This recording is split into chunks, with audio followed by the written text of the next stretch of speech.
बहुत भारी मन से आया हूं। कल शाम दिल्ली में हुई भयावह घटना ने सभी के मन को व्यथित कर दिया है। मैं पीड़ित परिवारों का दुख समझता हूं। आज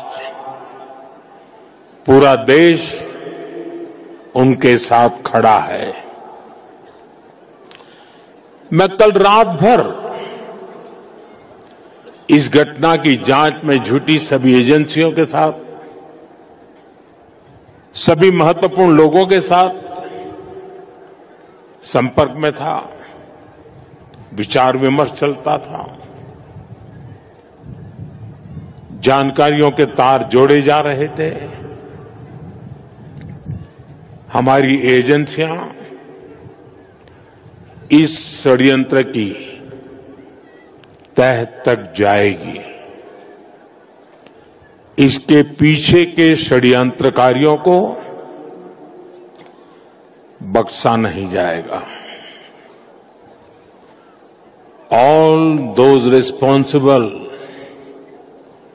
will be brought to justice.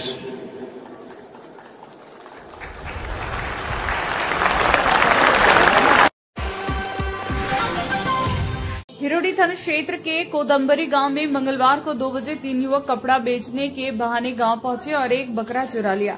इसी बीच बकरे के मिमियाने की आवाज सुनाई दी, जिसके बाद ग्रामीणों को शक हुआ।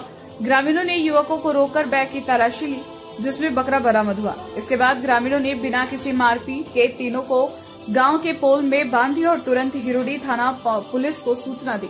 सूचना पर पहुंची पुलिस ने तीनों युवकों को अपने कब्जे में ले लिया। प्रारंभिक पूछताछ में युवक खुद को उत्तर प्रदेश यूपी का रहने वाला बता रहा है। वहीं पुलिस मामले की जांच कर रही है कि क्या यह कोई संगठित चोरी का हिस्सा है। ग्रामीणों ने बताया कि क्षेत्र में मवेशी चोरी की घटनाएं बढ़ने के कारण गांव में सतर्कता बढ़ा दी गई है। ये कुर्ती बेचते तो ये लोग आरोप जो लगा रहा है, कहाँ तक सच्चाई है? ऐसा कर रहा था क्या चोरी? सच्ची है जी। किया था तो क्यों किया था यार? ये सब छोटा मोटा काम अगर धंधा करते हो। सच्ची है जी। और भी लोग हैं क्या? नहीं, तुम लोग 3 हो। और इन लोगों का क्या नाम है? और का क्या नाम है? और तीसरे का? और तीसरे का? अश्विनी कुमार।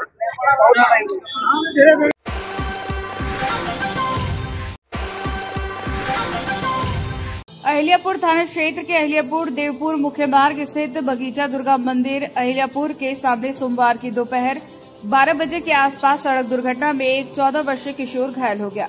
बताया गया कि घायल किशोर अहिल्यापुर गांव निवासी कैलाश रजक का पुत्र भुवनेश्वर रजक है। बताया गया कि घटना को देख पंचायत के मुखिया प्रतिनिधि पिंटू हाजरा सहित अन्य कई स्थानीय ग्रामीण घटना स्थल पर पहुंचे और घायल किशोर को इलाज के लिए निजी वाहन से धनबाद भेजा। जानकारी के अनुसार घायल किशोर कुछ सामान लेकर अपना घर जा रहा था। दूसरी ओर गांडे के मोहंडी गांव के एक ग्रामीण बाइक से अपने रिश्तेदार के घर जा रहे थे। इसी क्रम में बगीचा दुर्गा मंदिर के समीप बाइक सवार ने किशोर को टक्कर मार दी, जिससे किशोर जमीन पर गिरकर घायल हो गया।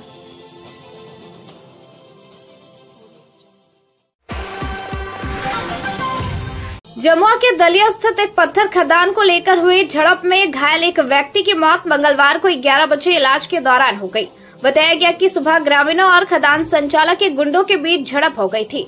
इस दौरान काफी देर तक स्थिति तनावपूर्ण रही और इसी बीच खदान संचालक के गुंडों के द्वारा ग्रामीणों के ऊपर फायरिंग कर दी गई, जिसमें एक व्यक्ति की मौत हो गई और एक व्यक्ति की स्थिति नाजुक है। वहीं झड़प में आधा दर्जन से अधिक लोग घायल हुए हैं, जिन्हें इलाज के लिए अस्पताल भेजा गया है।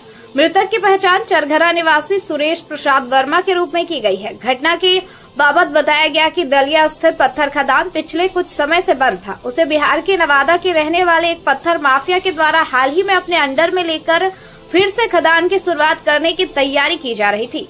इसी का विरोध ग्रामीणों के द्वारा किया जा रहा था। कल शाम को दलिया गाँव के 2 युवक पत्थर खदान की ओर घूमने के लिए गए थे, जहां दोनों युवकों के साथ खदान संचालक के गुंडों के द्वारा बुरी तरह से मारपीट की गई थी और उनके मोबाइल फोन को तोड़ दिया गया था। इसी के बाद आज काफी संख्या में ग्रामीण लाठी डंडा लेकर इसका विरोध करने के लिए पत्थर खदान पहुंचे हुए थे। इसी बीच दोनों पक्ष के लोगों के बीच झड़प हो गई और इसी दौरान खदान संचालक के गुंडों के द्वारा ग्रामीणों के ऊपर फायरिंग कर दी गई।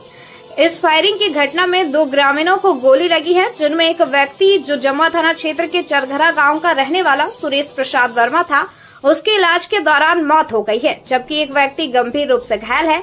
वहीं दोनों पक्ष के लोगों के बीच हुई इस झड़प की घटना में करीब आधा दर्जन से अधिक लोग घायल हुए हैं, जिन्हें इलाज के लिए अस्पताल ले जाया गया है। सर, मैं इस बिजली कंपनी में 10 साल से जॉब करती हूँ। इस बिजली कंपनी में आवक जावक पद पे थी, ये सभी जानते हैं। 10 साल से मैं आवक जावक पद पे हूँ। मेरे खिलाफ कोई कंप्लेंट, कोई शिकायत नहीं हुई। इतने पर भी मेरा ट्रांसफर इन्होंने अनस्किल से स्किल किया, तो मेरा ट्रांसफर इन्होंने ग्रामीण में कर दिया। ग्रामीण में पहुंचने के बाद में मेरे से जेई को क्या चाहिए था कि लेट रात तक काम करने वाला व्यक्ति चाहिए था, टाइपिंग में एक्सपर्ट चाहिए था। उन्होंने इसलिए मैं नहीं कर पा रही थी और रात को मैं रुक सकती थी उनके पास में। मैंने इस चीज की मना कर दी, तो गुप्त में मेरे जेई अमित सिंह ने मेरा ट्रांसफर गुप्त में शाम को 6 बजे के बाद में सर्किल ट्रांसफर का लेटर पहुंचा दिया, बिना नोटिस, बिना किसी चीज के। इन्होंने बिना बताए मेरे को जॉब से हटा दिया। मैं इसकी जानकारी लेने के लिए HR सर के पास में गई। HR सर मुझसे कहती हैं कि आप ना GM साहब से मिल लीजिए, महाप्रबंधक सर से। मैं महाप्रबंधक साहब के साथ में अपने साथी के साथ, पूनम गुप्ता के साथ में बुआ लगाती हुई आई, सर मुझको जॉब से ना निकाले, मेरे 3 बच्चे अनाथ हो जाएंगे, उनका कोई नहीं है सर, मुझे नौकरी से मत निकालिए। नहीं, आप MD सर से मिलिए, हमारे पास MD सर का आदेश है। मैं इस बात पे मैं बहुत रोने लगी। नहीं सर, मेरे बच्चों का कोई नहीं है, मैं एक विधवा महिला हूँ, मेरे पास में ना पति है ना कोई प्रॉपर्टी है, मैं कैसे बच्चों को पालूंगी। अच्छा तो ऐसा करना, शाम को रूम पे आ जाना, तो है ना वहाँ पे नहीं होगे तो तुम्हारी ID चालू करवा देंगे। इस चीज की बुआ लगा के मैं चली गई, मैं रोती हुई यहाँ ऑफिस से निकल गई। इस चीज की बुआ लगाते मैंने ना कलेक्टर ऑफिस के यहाँ पे भी गई, पर मैंने वहाँ पे ऐसा कुछ नहीं दर्शाया, क्योंकि हो सकता है कहीं मेरे ऐसा सब दर्शाने से मुझे नौकरी पर रख के ना रख के। फिर भी मैंने उनसे यही कहा है कि मुझको नौकरी पर रख लीजिए, साहब को ऐसा आदेश दीजिए। कलेक्टर साहब भी यहाँ पे दे के आई, कलेक्टर साहब भी यहाँ से कोई सुनवाई नहीं हुई। मैं थाने में रिपोर्ट लिखा के आई, वहां से मेरी कोई सुनवाई नहीं हुई, वहां से FIR नहीं हुई मेरी। मैं ना तब से देख रही हूँ रास्ते, बाबू जंडेल जी के यहाँ पे भी गई, वहां से MD सर के यहाँ पे जो भी कार्रवाई हुई कुछ नहीं हुआ उससे। आज मुझे नौबती आ गई, मेरे बच्चे मुझसे कहते हैं मम्मी हम कोचिंग नहीं जाएंगे, मम्मी ऐसी चीज हमें लाके नहीं, कुछ मत दो मम्मी, हमें कुछ नहीं चाहिए। मेरे बच्चे एक बिस्किट के लिए भी बात नहीं कर रहे मुझसे कि मम्मी मेरे पास को हमको एक बिस्किट खाना है। मेरा 11 साल का बेटा अपनी चीजों से समझौता कर रहा है, मेरे जीते जी बच्चे मेरे समझौता कर रहे हैं, तो मेरे जीने का क्या अर्थ है कि मैं तो बिल्कुल बैठ हूँ। इससे तो अच्छा भैया मैं मर जाऊं, या तो मुझे इंसाफ दिला दो, मुझे मेरी नौकरी दिला दो, ऐसे अधिकारी से पीछा दिला दो, छुटा दो, तो कुछ है, नहीं तो मेरा इससे तो अच्छा मेरी जिंदगी खत्म हो जाए तो बढ़िया है। नो बताइए कि आप तेल डाल के यहाँ पर आए आप।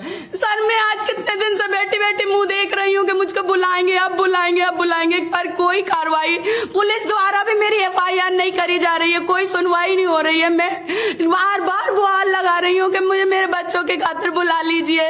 वो मुझको रूम पे क्यों बुलाते हैं, क्यों? अगर MD साहब का ये आदेश है कि उनको रूम पे बुला के तुम उनको आना बहाल कर दिया करो, तो भाई मैं चलने के लिए तैयार हूँ, पर मुझे नौकरी से ना हटाएं, मुझे मेरे बच्चों का पेट भरने दें।